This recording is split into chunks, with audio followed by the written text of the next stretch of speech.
Hey guys, it's your girl Nick again, and welcome to another edition of the Bo Knows Business. I am your host today. I'm also the founding member of the Bo Collective. We are a group of 52 amazing Black women owners who have all scaled our businesses to a minimum of $1 million.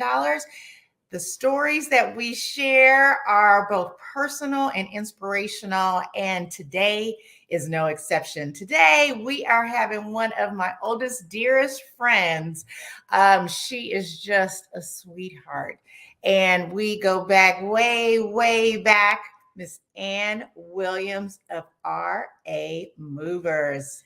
How Hey, are you? I'm wonderful. Thank you, Nick. It's just so wonderful to be part of this bold journey with you. It's been Oh. such a needed opportunity for we as Black women.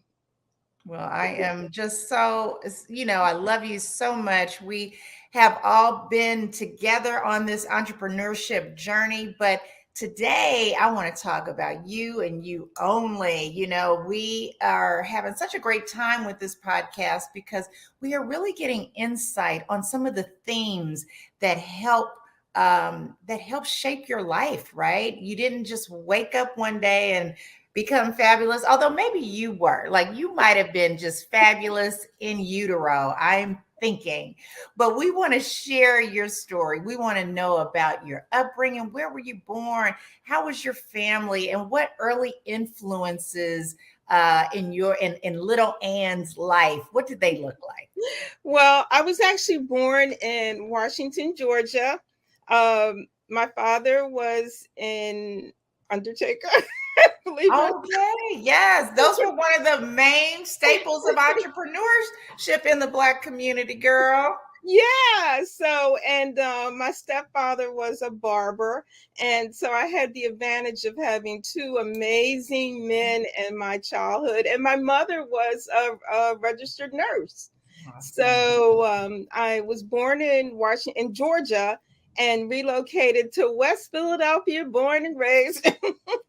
uh, you know, right around the corner from Will Smith Oh, wow. in Oh, the wow. overgrowth section. I'm a product of Catholic schools, raised by nuns. So I'm a private school baby. I was pretty much, I always kind of thought off the beaten track. And I Mhm. always sort of identify with people that were underserved.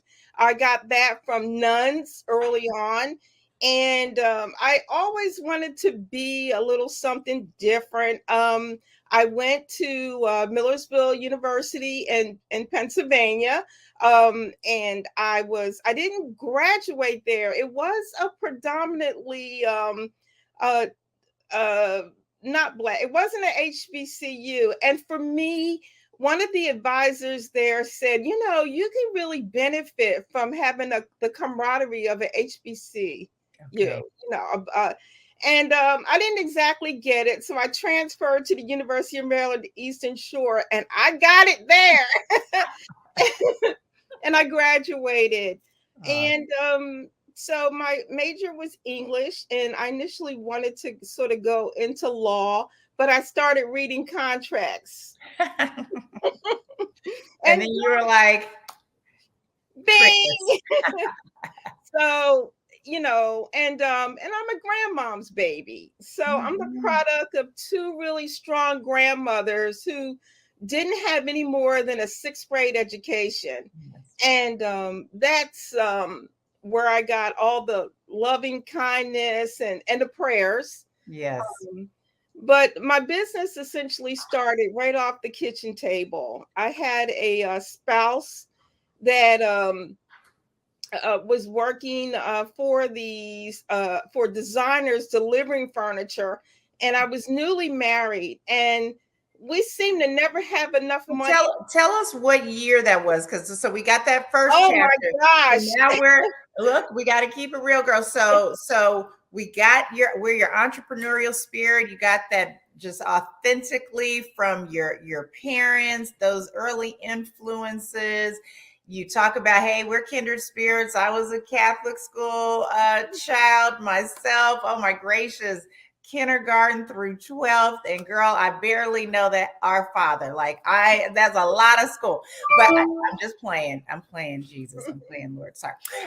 Anyway, but so we got that. So we know the structure. We know that discipline. We know where the need for caring for others came from. So now we're going into chapter 2, and we're looking at, Anne as a young wife, and you said that your husband had a job in furniture moving, etc. Right? Exactly. All right. So So what year are we talking about? On or about? Around? Give us on a or around the late 80s, early 90s. there we go. All right. I love it. I love it. And so how did you come into play? That was his gig. How did you come into this?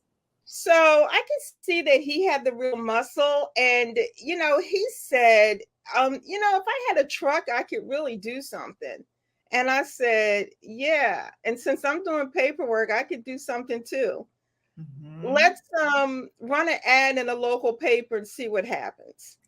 And we Oh. ran an ad in a directory, and I was shocked. I would just ring the phone thinking it was a sales call. It was like, Uh-huh. I need a mover. I'm like, what? So, So the boom, so the early version of Craigslist, the old school advertising worked for you. Yellow Pages. I love it. Dude, you know what? We might have some millennials listen. Can you tell them what the yellow pages is, girl? The Yellow Pages, where you take your whole week's salary and buy an ad and just, and I actually forgot I did it. And I started getting phone calls. Can you help me move here? Can you help me move there? And I would be in my little 2-bedroom apartment with my new baby. And I'm like, oh, yeah, sure. And let me take your information. We're just starting out. I didn't, I would just say, we'll help you. And that Mhm. shot right off the kitchen table. Oh, I love it. I love it. And I think this is so important because I'm trying to do the both and listen for our listeners and let them know these nuggets, because a lot of people don't know where to start and never think they're ready, and they don't have their brand, they don't have the truck, they don't have this. But what I have heard, not only from you but several of our other business owners, is some, yeah, they had a plan, but a lot of them were like, they had the passion and they're like, let's just start. Was your experience? That was my experience. It was just, let's just start. It was just, let's just get a little supplemental income and get this to pay our little 500 a month rent. Yes. And Oh. and then, he said, if I had a truck, I could really stop renting trucks to do this. And all the money I had in the world was an income tax check for $2,000. And he said, let me have it. And I'm looking at him like, you're kidding. You're not taking all my money. I gave it to him. And with prayer, he actually put a down payment on the truck, and the rest is pure history. Oh my gracious, girl. I don't think you ever told. See, that's why I love Bo Knows Business. I learned something when I think I know, I don't even know. That is amazing. All right. So then the next phase, this is where it really, really gets good, because we know the statistics. Most entrepreneurs, 90% of us are solopreneurs. Then we know the statistic about only 4% of all women owned businesses hit that $1 million mark. So there has to be some secret sauce there. We really want to know that scaling of the business. What did that look like practically for you? Did you have more? Usually people are like, oh, I don't have enough money to afford people. I don't have enough money to get another truck. What was your first scaling decision?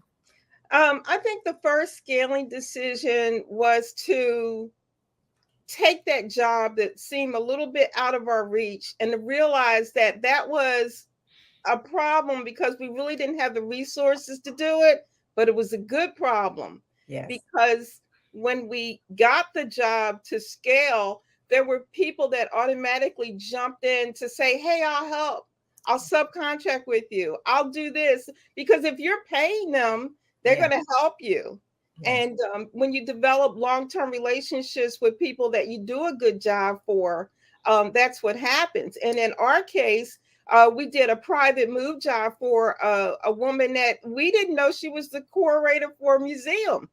And she said, "You know, you have done such a good job and you're valuing yourself.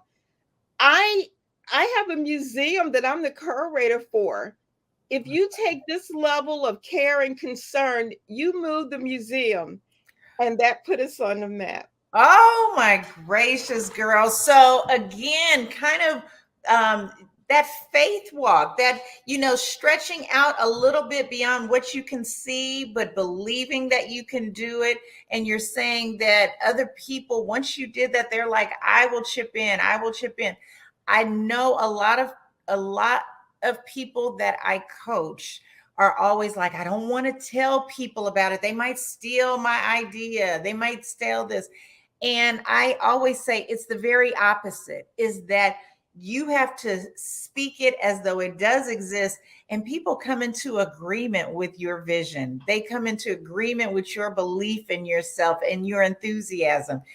And that seems to be what happened with you as well. That's exactly what happened. They lined right up, and it was other smaller companies that said, "Hey, you know, we don't have the insurance or the wherewithal, but you do, and we'll just get behind you." And I made them sign an agreement. They put our motto into place, and they started working. And nobody can steal what's really yours. I know that's right. Like, Oh, like, that's a quotable quote. And it is true, because number one, there may be, 1,000 tennis shoes. There may be 1,000 jewelers, but each one has a unique way that they are messaging, that they are treating their customers, the look and feel, and that can't be replicated if you do it authentically, right? That can't be replicated. So I absolutely love that. I want to pivot just a bit. The Bow Collective, we talk about the three C's: capital, communications, and contracts.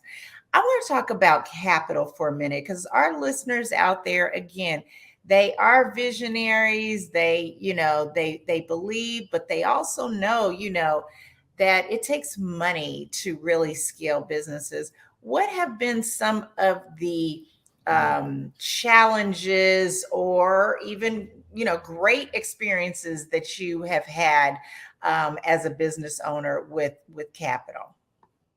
So, like most entrepreneurs, I would take the same way people tie to churches. I always would take a percentage of the last job, and I would use it to finance another job. And that is, you know, just how we just had to do it. So when everybody had the big house and the flashy cars, I was still in my little townhouse. And I was using the money to finance stuff, and finally we got a little bit um bigger. And as you know, as entrepreneurs, we use our personal credit to finance a lot. So Yes, we we do. went through a lot of bumps and bruises, and actually only now we're starting to reap the benefits of getting some capital um, behind us, and also raise our children and live our life as well. So it's a journey for an entrepreneur. Do you feel, one of the things, obviously, the Bow Collective, we are a group of Black women who have done these extraordinary things. We beat odds. Do you feel that there have been any obstacles that you have faced as a Black woman entrepreneur? If so, how have you clearly overcome them to a certain level? What are some of those issues, and what are your strategies and things that you can share with other entrepreneurs who may feel that there are liabilities that are in their way that they need to address? Well, one of the things that I have learned being an entrepreneur is, and I get a little choked up thinking about it, is I have received more contracts, looking for contracts for other people. Meaning, I've met other business women that have said, I do cleaning, I do printing. And, and I'll say, okay, the next time when I start looking for contracts, I'll look for you too. And then I've stumbled across something for moving. I'm like, what? So give back. And then you develop these amazing relationships where people are letting you know, hey, I got capital here, or I was Yeah, able to access capital, or I have a great relationship with a banker that's here. And that's some of the strategies that I've done. And I've also been extremely loyal to people that have given me an insurance certificate I needed on the spot for a business. yes. I'll stay with them, or an accountant that has done something. So loyalty, giving back, and really trying to hold on to capital when you get a chance to have a little bit of expertise.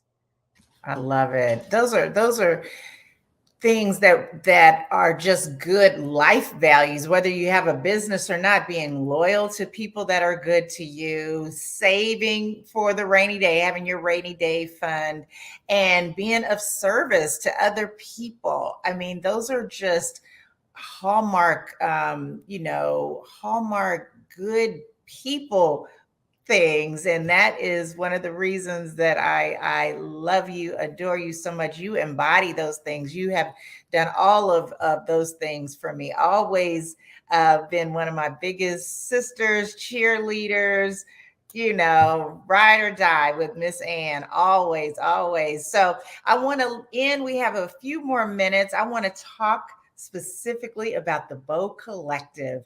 And what does it mean to you? Why did you say yes? What are you hoping to get out of it? And what do you do with the organization? I know that's a lot, but just it's bow time, girl. It's bow Yeah, time. I can wrap it up. Number one is this needed to happen so long ago. And for me, if I never got anything else out of it, I'm good right here. But I know that I'll get a lot out of it. The Bow Collective has meant to me that I have a safe place to be vulnerable, to tell these women, hey, this is what I'm experiencing. They already know we're all warriors. Yes. And the fact that, I was in a safe space. I've had the privilege of developing a relationship with you, and everybody doesn't have that. And anybody that doesn't, I don't want to pour too much butter on her, but that's a ride or die right there. And the Bow Collective, we're sharing information, we're giving back. These are women that have already been in the trenches. They know where all the bodies are buried. They Yes. know what's happening. They can tell you. They can jump you through some of the hoops. They're one-on-one personal people. We're all extremely busy.